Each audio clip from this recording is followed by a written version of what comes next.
fiscal and the monetary policies that various governments undertook after the pandemic sort of broke out was a final nail in the coffin. Sometime in 2020 was really the aha moment of thinking that yes, Bitcoin is the next big thing. It is the least uncertain asset class in the world. It is essentially a check on government policy, on central bank policy. I think the whole idea of Bitcoin kind of subsume AI innovation as well, because what Bitcoin is if there is to exist an economy outside of AI, Bitcoin touches that as well. So Bitcoin is not just touching technological innovation; it touches all of human society. It touches every nook and corner of the global economy, and to that extent, Bitcoin is going to be certainly a massively important parallel force as the rise of AI happens over the next sort of several years and several decades.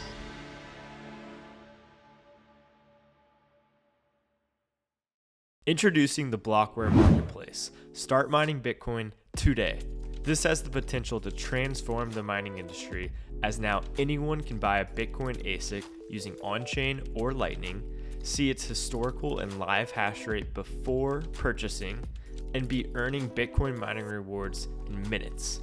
This brings transparency and turnkey mining to a whole other level.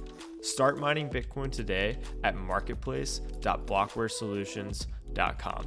Hey everybody, welcome back to the Blockware Intelligence Podcast. This week I have on Smeet Bhatt from Theya. Smeet, welcome. Hey Joe, thanks for having me here. Yeah, absolutely. Glad to have you. Looking forward to this conversation. I think this is going to be really interesting for people. And I want to really kind of jump right into something that's captivating that you've tweeted.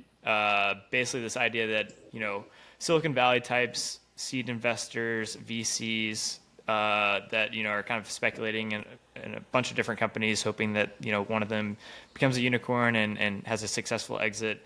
You basically said that they will get smoked or, have a tough 2020s, financial performance if they don't have Bitcoin exposure. Why is that? Right. So I think the general idea behind using the word like smoked is essentially any kind of asset priced in Bitcoin terms is essentially going to zero. If you chart out any kind of like financial macro asset, be it commodities, equities, bonds of different geographies, different sort of asset classes, everything priced in Bitcoin terms is sort of going down to zero effectively, right? Now, obviously, I have a personal background in venture capital. I'm generally like very bullish growth, bullish the asset class. The idea here is that what the kind of returns that we saw in 2010s in venture capital asset class was obviously one due to growth in terms of productivity, in terms of like internet penetration of the cloud, penetration of the mobile ecosystem. Having said that, towards the end of 2010s, especially around COVID, the majority of the alpha in venture capital was essentially one way or another being driven by central banks easing monetary policy and essentially keeping rates zero. So pushing out large institutional investors, large LPs, pension funds, endowments to take on more risk through venture capital. And that kind of like turned out okay till it stopped turning out to be okay. So we saw around 2021, 2022, there was a huge sort of fall in terms of the number of deals, the kind of valuation activity, the kind of like volume we see in venture capital. And I feel that that kind of trend is gonna like sort of continue over the next several years as this sort of broader macro bust that we could go through. And to that extent, my fundamental thesis is that any kind of investor who has a fiduciary duty to their LPs, to their institutional investors, need to have some kind of Bitcoin exposure. Obviously, it depends if you're an individual versus investment fund versus a corporate versus a large financial institution. You might have different requirements and different ways of like ensuring your long-term returns. But the idea here is that even seed investors and VCs who typically take early stage bets in hope of generating a lot of alpha will need to have some kind of Bitcoin exposure directly by holding on to the asset class, or at least have some form of exposure into like equity exposure into Bitcoin companies. And that was really the genesis behind the idea of like, folks like, Jason and other VCs in the ecosystem. I think we will see continued investment activity happening in Bitcoin as a lot of this, late stage drama kind of like fizzles out as we see more and more crypto projects being turned away to the sidelines. Bitcoin is certainly going to emerge along with AI as one of the most fundamentally important themes within venture capital and technology ecosystem over the next 5, 7, 10 years. 100%. Yeah, I liked what you brought up about how pretty much all other major asset classes denominated in Bitcoin have a pretty clear trend. Obviously, it helps that we're, in the early stages of Bitcoin adoption, I would say. But even going beyond that, I mean, I like to think of the idea that, whether it's equities, real estate, whatnot, if there's demand for those assets, there's going to be new supply that's created, right? There's going to be venture capitalists funding tech startups that are going to compete for, Google and Apple's future cash flows. There's going to be builders out there building new apartment buildings and building new single family homes. It's like we can create more of every other financial asset, but we can't really create more Bitcoin. And I think that's like really what makes it super unique and super exciting. So Absolutely. Just to add on to that, I feel the doom case around AI essentially replacing a lot of technology jobs and programmers and coders essentially means that a lot of like smart folks and coders will end up like coming into the domain of starting up themselves, which means that the supply of startups, supply of assets is only on the rise where in an environment where there is not enough liquidity, there might be a capital crunch, a capital sort of a dearth of capital, and I feel venture capital as an asset class itself will go through some fundamental shifts over the next several years as we continue to see like rising productivity because of AI, and at the same time sort of this whole idea of Bitcoin being emerging as a new form of money that is powered by technology and decentralization. And when I use these words, I truly mean these words. Unlike a lot of our friends from the crypto ecosystem who very loosely have used this term and kind of tarnished the reputation. yeah, I want to dive deeper into your thoughts on AI. I'm actually curious to hear what you think there. But first, I want to hear more about, I guess, you and your professional background. Like, what did you do before Theya, and how did maybe that lead you into Bitcoin? Absolutely. Funnily enough, started my professional career as a trader in FX and interest rates market on Wall Street. Worked at a famed, legacy institution called Deutsche Bank. I was part of their, fixed income and FX derivatives team. So my first exposure to global macro as an asset class happened on a trading desk. Most of my sort of mathematical and statistical ideas around risk and risk modeling came through my exposure to pricing these derivative assets on FX and rates. So it was a phenomenal start to my career. Having said that, having a full-time job on Wall Street was not certainly the most exciting career prospect sometime in the mid 2010s. You know, my sort of academic background happens to be in engineering and physics. So technology and engineering was always kind of my backbone.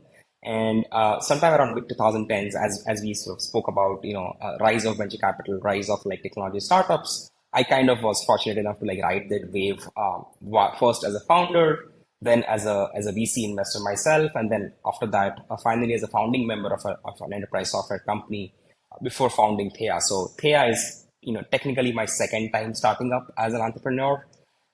Before this, as I said, I have worked in marketing, business development, sales in the enterprise software and the fintech domain. I've also been a venture capital investor. Again, sort of broadly looked at the consumer fintech and the enterprise software space before finally landing onto Theya in 2023. So it's been a long journey. I still sort of very fondly remember my time as a derivatives trader. I think had I not spent those couple of years at Deutsche Bank, my fundamental understanding of Bitcoin would have been like very different. At some level, having worked on Wall Street and then sort of transitioning into the technology world in sort of more Silicon Valley kind of ecosystem, gives me a very good sort of balanced perspective on both the technological aspects of Bitcoin and the monetary aspects of Bitcoin. So yeah, Yeah. Bitcoin has been a personal rabbit hole last several years, and it finally reached a point where I wanted to sort of dedicate my full time capacity to building in the asset class.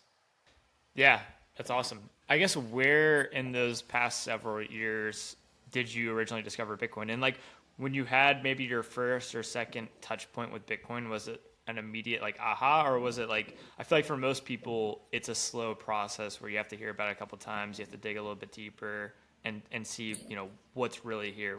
Where in your process did you really understand Bitcoin? Yeah, no, absolutely. Yeah. So I think I would sort of put my journey into Bitcoin into three phases. The first one is essentially back in 2014, as I said, hanging around with other FX derivatives traders. Bitcoin kind of like came up as a point of a topic on the trading floor. Kind of quickly dismissed it. Sort of very traditional, sort of very standard kind of like Wall Street instinct of like dismissing something as interesting enough, but not really worth attention. So kind of dismissing back in 2014, 2017 obviously bull cycle. Saw a lot of friends and colleagues from the tech ecosystem get excited about Bitcoin. So kind of like had my first initial interest in Bitcoin in 2017. I would say 2018 and 2019 are the 2 years where I had most of my building up the base, the epistemological base for understanding Bitcoin long term, and finally, I would say COVID, the fiscal and the monetary policies that various governments undertook after the pandemic sort of broke out was a final nail in the coffin. I think sometime in 2020 was really the aha moment, thinking that yes, Bitcoin is the next big thing. It is the least uncertain asset class in the world. It is essentially a check on, government policy, on central bank policy, and these kind of monetary resets have happened multiple times in the past. I'm a student of history, and we finally hit a moment after the pandemic where there was no like looking back. So I think we are definitely past the event horizon of the Bitcoin black hole. 100%. I do want to dive into your thoughts on AI and also how it relates to Bitcoin, since you do have, VC and tech experience. What are broadly like? What are your thoughts on AI and how is it going to maybe change the world and how what might that affect Bitcoin? So I feel AI is certainly one of those sort of interesting paradigm shifts in the technology industry, which will certainly go down as parallels to the rise of internet and then the rise of mobile, if not bigger. By all estimates, we believe that AI is going to be like far bigger technological jump than anything that we have seen in the last several decades, several centuries. And I'm kind of sympathetic to that view. I think it's a little too early. My sense is that the first 3 months of excitement of like ChatGPT and ChatGPT like AI was tremendous, and it kind of like opened up a whole new set of ideas through which we can like disrupt existing business processes. We can sort of augment human creativity, and I think there's a lot that can be done with AI. And so I'm certainly very cautiously optimistic about AI. Um, I do wonder if AI, in some sense, is a more centralizing force versus Bitcoin being the more decentralizing force. It's to be seen if most of the value accrual will either happen at the silicon level with companies like Nvidia, or will it happen at a big tech layer with respect to aggregation of data and them having access to large data sets, or will it happen through the classic Silicon Valley tech way of like small scale innovation, startups really disrupting the next set of workflows and consumer applications. So I think it's to be seen. Certainly very cautiously optimistic about AI. A lot of my friends and colleagues from the recent Y Combinator batch, certainly extremely smart folks working on AI applications. I'm kind of always on the lookout. But yeah, I think the whole idea of Bitcoin kind of subsume AI innovation as well, because what Bitcoin is if there is to exist an economy outside of AI, Bitcoin touches that as well. So Bitcoin is not just touching technological innovation; it touches all of human society. it touches every nook and corner of the global economy, and to that extent, Bitcoin is going to be certainly a massively important parallel force as the rise of AI happens over the next sort of several years and several decades. And in some extent, I feel cryptographic verification is a check on power of AI. So the whole idea of like doomerism built on AI. We for sure know that AI cannot like beat mathematics. So if we can use cryptographic and mathematical sort of ways of safeguarding human interest, that might be a very interesting way to like not have the doom case of AI really materialize. So as I said, as a technologist, I love the technology. I love folks working on it, but it's still a long way to go. Most of the innovation that we have seen on AI still happens at a more software and the bits level. Uh, I would be like more fascinated when we start seeing AI really playing a role in the atomic world, in the physical world. That's where I feel I might jump ship and become an AI doomer as well. Yeah, that will be crazy whenever that does happen. I feel like eventually it's just a matter of time. I guess, do you buy into like Jeff Booth's thesis of, massive deflation? Like, I guess I kind of see AI, and I'm sure you probably agree, or you at least have additional thoughts here, that AI could potentially, accelerate the ability to produce goods and services for the entire world. And when you're pricing those goods and services, maybe they will continue going up in dollar terms, but maybe in Bitcoin terms, they will go down rapidly. How do you think about that? No, absolutely. I think, all of technology and human productivity it should be a deflationary force. It's only in the fiat era that we see, price inflation of technological outcomes and technological, products and services. By definition, as humans become better with using technology, better with using energy, better with using like machines, things should get cheaper, and the standard of living for the entire society should improve. So I 100% sort of agree with the broader thesis, Jeff Booth's thesis around AI being a massively deflationary force, combining that with a very interesting sort of form of money that is inherently deflationary in nature. So I think in some ways it's a double whammy of AI being a true deflationary force in terms of economy and technology, and sort of Bitcoin being a deflationary unit of account. So yeah, in that sense, I think 21st century is going to be a very, very interesting sort of uh, time for all of us to be alive and participate in this hyper deflationary environment. Yeah, I mean, things are changing faster than ever. That's for sure. Um, on that note of like energy and maybe AI eventually connecting to like more of the physical atomic world, you have a interesting quote in your bio. Energy is prosperity, and vice versa. Can you explain that to people? Yeah, I mean, if you think about it, energy is the primary and the most fundamental input to human civilization. Across the long arch of human history, it's always been about like finding denser and denser sources of energy, harnessing those sources of energy, and then sort of making manifestations of it into in the real world that really uplifts the standard of living. And to that extent, if you look at any kind of metric that tracks or tries to measure prosperity, let's say GDP per capita being the most common one. If you try to plot the countries across the world with GDP per capita on the x-axis and then energy per capita consumed on the y-axis, you see a very, very strong correlation. And that what effectively tells you is that, um, you know, standard of living or GDP per capita is nothing but more energy being produced and consumed per capita. And to that extent, I believe that like prosperity is essentially energy and energy is prosperity. But yeah. Yeah, I completely agree. I also I've had thoughts on kind of Bitcoin and energy before, where it's like you see these large Bitcoin mines. Effectively, like what Bitcoin is kind of connecting the digital world to the physical world. Like there's these massive call them data centers, call them mining facilities, whatever you want to call them, consuming gigawatts of energy, and like they're just a bunch of computers, and they're just like trying to like enter the Bitcoin lottery to get fresh Bitcoin.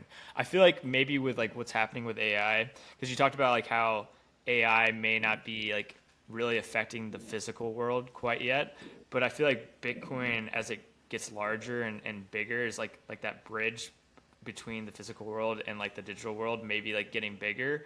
And as like we produce more energy and as AI gets more advanced, maybe we're gonna have to start seeing, or maybe we're gonna start seeing like AI actually get into the physical world, whether it's like self-driving or self-farming or self-delivery or whatnot. I think that may be the next step. Do you like when will AI get into the physical world, and when will we see, like really see that abundance in the physical world? Do you have any thoughts on that?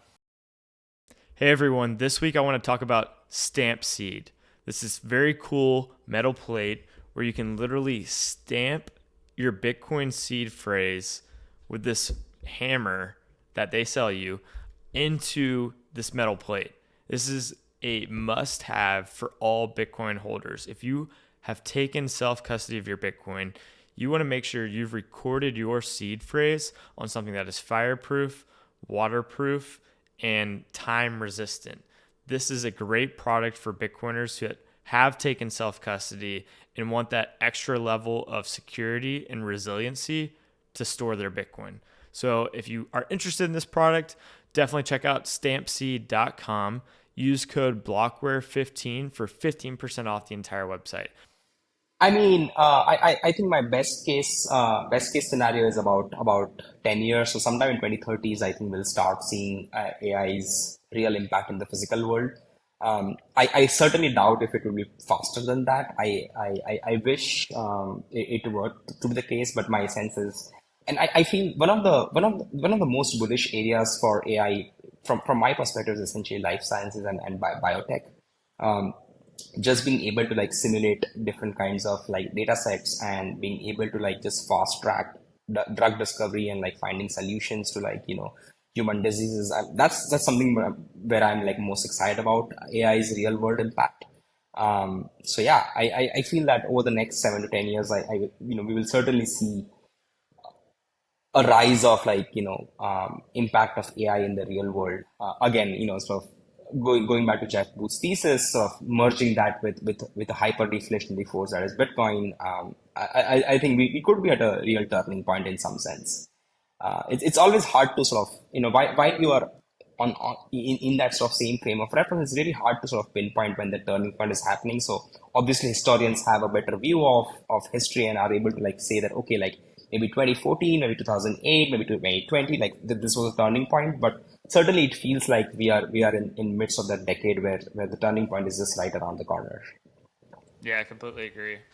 Yeah, I think I saw on that note of like life sciences, I think I saw there was a like a recent academic paper published about like reversing aging or something like that. If I don't know if you saw that, but I feel like some crazy things could happen soon.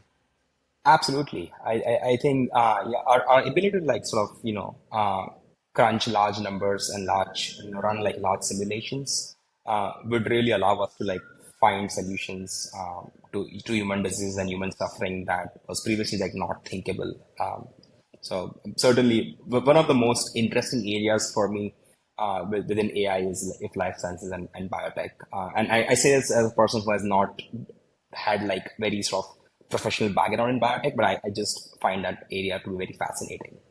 Yeah, 100%. Um, let's dive into like kind of a macro discussion, I guess, since you do have, traditional Wall Street experience, you at least interacted with people, that trade a lot of money, manage a lot of money, trade fixed income. How do you think about macro and Bitcoin? Yeah, so I think again, this time is different. Is obviously a statement that traders have used again and to be only proven wrong over time.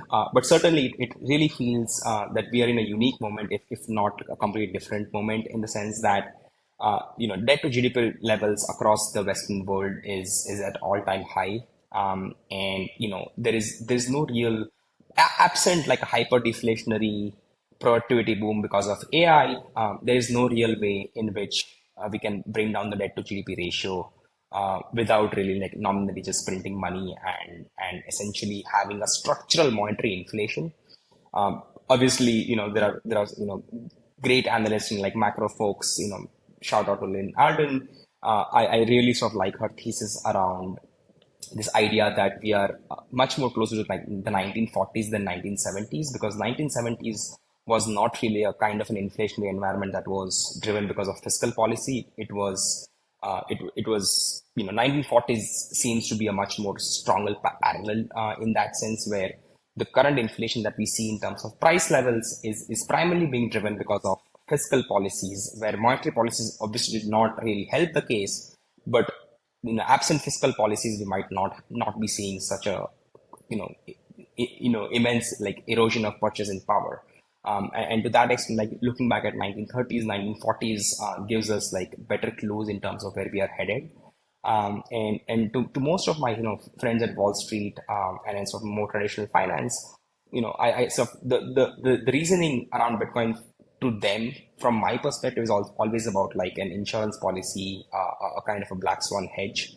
And so, I have been sort of thinking around Bitcoin as a credit default swap on fiat currencies. I know that this is becoming like a popular sort of meme within Bitcoin community now, but it's Bitcoin is absolutely 100%. If nothing, it is certainly a CDS on fiat currencies. It's a last functioning alarm bell. It's a check on like central banking policy, and to that extent, Bitcoin was absolutely a killer macro asset class in the previous decade, but even the decade ahead of us, there's a long way for Bitcoin to go from here. Bitcoin's true competition is not really cryptographic, cryptocurrencies or the things that most of popular media associates it with. Bitcoin's true competition is first gold, next US dollar, and then eventually real estate as a pure storeholder of wealth. And to that extent, we could be seeing Bitcoin sort of go anywhere from like 30 to 100x over the next several years. So always kind of like, I'm not comfortable like giving price targets, but I feel, Bitcoin is certainly going to be one of the most interesting asset class, even for a traditional finance investor, someone who does not really sort of, let's say, believe in the macro idea or the large idea of a Bitcoin standard or the perfect money. I think any investor, any balance sheet should be holding some amount of Bitcoin, just to sort of, just as a black swan hedge. Definitely. Yeah, I mean, I think normal people, Wall Street people, everyone knows that the dollar is designed to debase, right? Like, there's more and more debt in the world. We're never really going to be able to ever pay off the debt, and so like, and if you ever like, stop creating more debt, then it starts to become like this nasty deflationary spiral where debt feeds on more debt and defaults feed on more defaults. So we know that like we have to keep inflating the debt away pretty much forever. And it's like, okay, and everyone kind of knows that, right? Like normal people, they have their 401k where they hold real estate, stocks, bonds. Even Wall Street obviously knows you can't just like sit on T-bills and do nothing forever.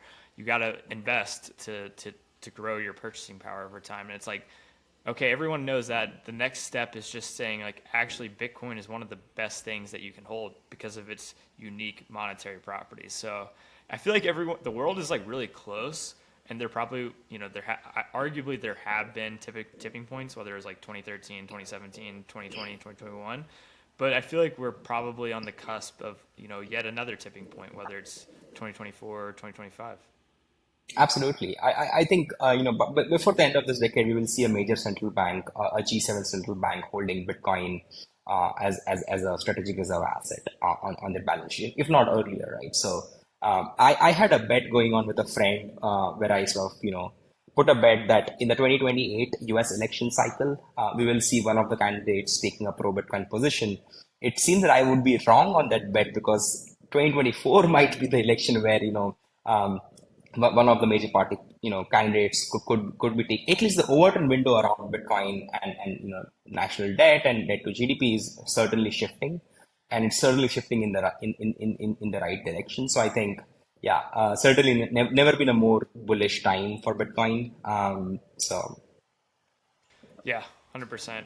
Yeah, that's pretty funny about the, presidential candidates embracing Bitcoin.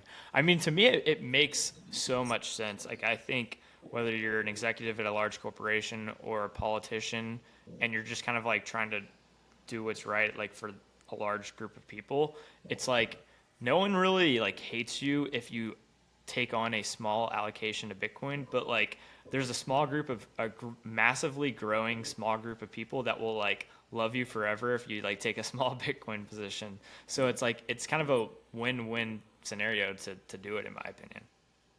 Absolutely. Bitcoiners are the most powerful, intolerant minority that is truly global in nature. And that's really, I think the enough spotlight is not being sort of thought in terms of like it being a truly global asset class. We see Bitcoin being adopted as a form of currency, as a medium of exchange in the global south, where there is sort of, political instability, monetary instability. And then in the global north, we see Bitcoin being adopted as a storeholder value, as a form of digital gold. And I think both these uses are extremely interesting and kind of like complement each other. And that tells you to the immaculate conception behind Bitcoin, where it really sort of truly fulfills all the three major roles of a perfect money. Yeah, I think like Peter Dunworth calls it like the triple point asset. Nothing quite like this. What are your thoughts on BlackRock? Right, like they've been making the news over the last 30 days or so. Introducing a Bitcoin ETF, then having it pushed back, but then refiling, which seemed actually pretty positive. What do you think about BlackRock introducing basically or trying to introduce a Bitcoin ETF? Kind of near the bottom. I think it's interesting in the sense that Bitcoiners never really care about like validation from Wall Street or traditional institutions.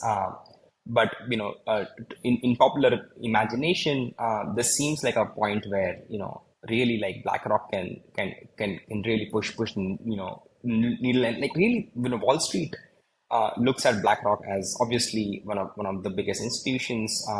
A lot of like global capital is being sort of directed and funneled via BlackRock. BlackRock is the largest asset manager in the world with like more than $9 trillion in assets. So I think broadly speaking, I am sort of positive about this development. Sure, it's not perfect. It's not self-custodied Bitcoin, but it's definitely a way through which like large institutions, family offices, wealthy investors, maybe sovereign funds, this variety, a wide set of institutions, wide set of financial intermediaries can now really have access to Bitcoin in a regulated fashion through a name that is popular, that is kind of like has a history of delivering high grade, like at least financial products, if not returns to their investors. So broadly speaking, I'm positive about the development.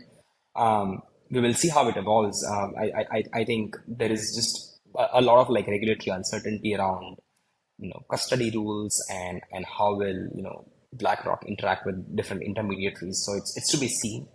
It's interesting that it is happening just a year before halving, as well as the year before a major presidential election. So the timing couldn't have been better in some sense. Yeah, definitely. I agree. It's going to be awesome to see like when it if it actually goes live, when it goes live, and like how much AUM they can capture in a short period of time. I think Yeah. it could be huge. So I think the way to think about Bitcoin is that there is no one straight path or straight line to a Bitcoin standard. I think the world will like experiment through like various different models. It's very easy to like dismiss anything that is not Bitcoin, but I feel I eventually believe that Bitcoin standard will emerge maybe sometime in the second half of this century, maybe the third quarter of the century is my sort of timing prediction in terms of when the Bitcoin standard truly emerges. Over the next 25 years, however, I really see different countries and different like economic blocks trying out their own versions of hard currencies and hard monies. Gold will certainly continue to be an important sort of non-sovereign hedge that institutions and central banks hold. So I think we should be more careful in terms of discussing some of these alternatives that different countries and different economic blocks might undertake. Having said that, Bitcoin is certainly only going to get stronger with time and only capture more of imagination of policymakers and society across the globe. So yeah, there's no one single path through which a Bitcoin standard will emerge. Companies like Blackrock will need to participate one way or another to really educate the world about Bitcoin. So I'm broadly positive. It's to be seen how SEC and the various government agencies react to this being deployed. Yeah, I agree. I think like the path to a Bitcoin standard like is going to be volatile, right? It's exactly what we've seen since the inception of Bitcoin. And I Yeah, definitely don't think that that will change. yeah. It's crazy, yeah. So I guess off of that, off of BlackRock, basically trying to capture a significant amount of Bitcoin and kind of extract some sort of, return from holding people's Bitcoin. Like, how do you think about the importance of self-custody? So like obviously it's very different from holding your own private keys. What do you think there? Yeah, so I mean, if you think about it, there have not been like major, assets across human history that were like easy to custody yourself, right? I mean, you could argue that a person like can self-custody small gold coins, but certainly like not. It's not a scalable way of like storing wealth. Bitcoin is the first bearer asset that you can, it is which is like sort of scale invariant in terms of storage costs. So, if even if you're holding zero point 0.1 BTC or if you're holding 100 BTC, the best and the right way to like, hold that is through self custody. And even within self custody, one could argue that multisig is the gold standard of like doing self custody. So you want to have more protection, more resilience to your self custody stack. Um, I think it's Bitcoin the only real I mean Bitcoiners who have been around know this very well. But I think it's every person needs to go through their own sort of cycle and life cycle of education. I wish I was able to like onboard every single no coiner or a pre coiner onto a self custodial Bitcoin standard, but I think that is a fantasy. I think there will always continue to exist custodial products, exchanges, ETF-like products. Fortunately or unfortunately, before we sort of truly move everyone on the self-custodial standard, Theya for its we want to play our role. We want to make self-custody accessible for everyone. We want to make multisig accessible and affordable for everyone. That's our long-term vision. We truly believe in the cliched idea of Bitcoin being borderless, which means that we believe that self custody and multisig are like sort of global challenges, and there needs to exist technology companies and technology platforms that make self custody simple, self custody easy, self custody secure, and in the right way. We have seen the consumer trust in Bitcoin and broadly speaking crypto sort of kind of crash in this sort of 2022 cycle. It is only upon ourselves, folks who understand this technology and the power of self custody well to like design a company, design an experience that can like take everyone along on a self custodial standard. Yeah, I mean, I think it was Matt Odell who says like the process to hyper Bitcoinization is just people that refuse to take self custody, them getting rugged over and over and over again, and it seems Love like that quote. Yeah. yeah, it seems like that's exactly what happens, and it's like some people, tell me like, hey, like people are never gonna learn to take self custody, and I'm like, well, like, I mean, yeah, I agree. Like some people have a hard time learning that, or maybe the tools that they have at their disposal are not very clear and easy to use, at least in the past. Maybe like it was hard to do it, but if they don't do it, they'll get rugged. So like it's better off just kind of like holding no Bitcoin to begin with. So I think people like eventually figure out like, hey, I do need to take self custody, which is interesting. If you don't take self custody, you end up with no Bitcoin anyways. So Absolutely. And the idea is to like make self custody simpler and less overwhelming. It is almost like again dishonest to like expect a generation of people who have been used to extremely like high quality mobile apps, be it for their logistical needs, travel needs, financial needs, expecting them to like revert back to a pen and paper or a steel plate is just unreasonable. I understand the value prop of like doing all of those mechanisms, but to expect that the large majority of the world will move onto a pen and paper standard for like storing their wealth is just almost ridiculous. And to that extent, how do we make self custody simple? How do we make it less overwhelming? At the same time, not really compromising on security, right? Where we understand security is the most non-negotiable aspect of Bitcoin, but that doesn't mean that someone cannot really work on an improved user experience, improved customer experience. And that's where our backgrounds with respect to building consumer technology apps at companies like Google and Robinhood, and also for like a variety of other smaller startups comes into play. So we are Bitcoiners who are building a self-custodial platform for the wider world, and making it accessible and easy for them to do multi-sig, for the generational wealth. Yeah, I mean that's awesome. Like one, I'm a huge fan of what you guys are building. I think it's great for Bitcoin. It's great for the world. It's great for new people adopting Bitcoin. Can you maybe like tell us a little more about like the vision you have for the product? Absolutely. So, essentially, think of Theya as your base layer of Bitcoin banking.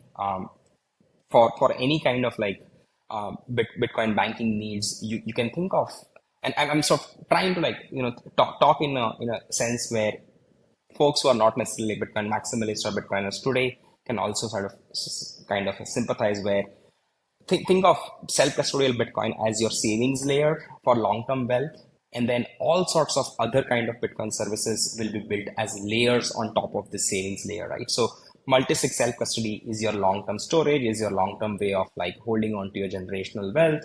It's a way to like have programmatic shared custody with your partner, with your kids, with your family. So Thea's long-term vision is to basically become the consumer-grade Bitcoin bank, so a Bitcoin-centric like private bank of sorts in the long run. And the way to that vision is essentially like by delivering a very high-grade, secure, simple, multi-sig self-custodial experience, without really necessarily going into the details of explaining people how a multisig operates. I think again, as Bitcoiners, we are fascinated by the technology itself, but for the vast majority of society, um, they are not going to be spending a whole lot of time trying to understand how multisig operates. So how do we deliver them the right amount of security and the right amount of simplicity, um, without really like sort of taking away the key property of Bitcoin, which is no counterparty risk. So what Thea's vision is that we want to like eliminate all forms of counterparty risk from your long-term Bitcoin storage, and at the same time also introduce simplicity and convenience to your long-term Bitcoin storage needs. So that's the vision we are building towards. Yeah, I mean, I love it. Huge supporter, obviously. I do have another question for you, but where can people go learn more about Thea if they're interested in the product? So we are an early stage company. We just recently, launched our website. It goes at theya.us. Please go check it out. Sign up for the wait list. We are currently in private beta. We recently launched our latest version on Apple Test Flight, and we continue to like update our waitlist folks with new version, and we hope to launch on Apple App Store in the coming weeks. So stay tuned. Awesome. What's the meaning behind the word Thea, by the way?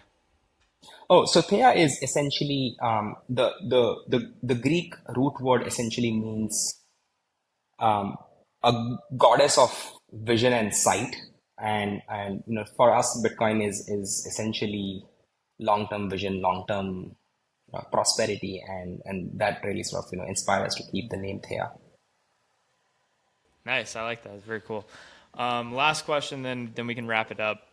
I'm curious to get your thoughts on this. Like I used to work at Mimesis Capital where we invested in like a bunch of early stage Bitcoin projects. I know like a lot of uh, like TVP, great guys over there, like a lot of Bitcoin focused VC firms. And it's like a segment of Bitcoin that's super interesting to me. I guess why build a Bitcoin startup right now? What are your thoughts here? Why'd you do this? I think again, we're technically part of the bear market territory right now. I mean, it's funny that Bitcoin has gone up 80%, close to 85% this year, and it's still considered a bear market territory. Having said that, I think post pandemic we have really sort of we are now definitely past event horizon in terms of Bitcoin being a strategic asset class for the next sort of multiple decades to come. And the first generation of companies and first generation of products were really built by Bitcoiners for Bitcoiners. We see that now there is an opportunity to really build Bitcoin products for non-Bitcoiners, for pre-coiners, for no-coiners. And to that extent, we finally see the crypto mania kind of like fizzling out. And the large majority of VCs, by the way, if you think about like venture capital industry, a large majority of them did not really participate in the crypto mania, right? So more than 90% of the VC capital was actually sitting on the sidelines when the crypto mania was happening. So I feel um, over the next several years, as more VCs and more sort of technology, entrepreneurs get excited about Bitcoin as they learn about Bitcoin, I'm hopeful that they will start participating in the ecosystem. They'll start supporting the ecosystem, and to that extent, we certainly want to be one of those companies, one of those channels through which we can like bridge that gap.